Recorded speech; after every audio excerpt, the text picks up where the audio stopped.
Hello there everybody, my name is Bloomer Brown and I'd like to take a moment to address something that a number of people in recent weeks have been saying.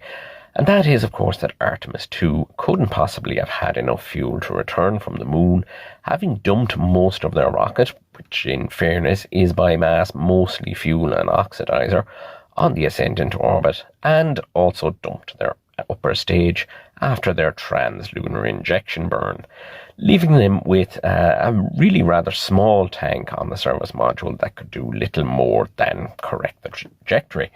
Now, if you are an armchair rocket scientist like myself, you will of course know about things like the Oberth effect and the rocket equation, but I think that can be too involved and confusing when introducing things like this to a newcomer.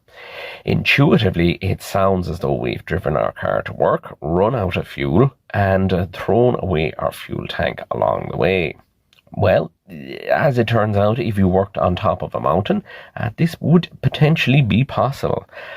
You could return home simply by rolling your car down the hill and arrive home without fueling up.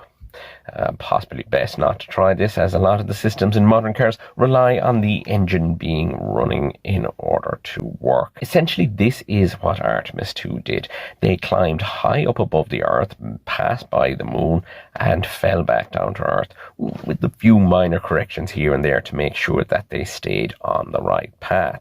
Orbital mechanics isn't always intuitive, but the hardest and most fuel-hungry part of any mission is getting your craft off the ground and into space and being able to stay there.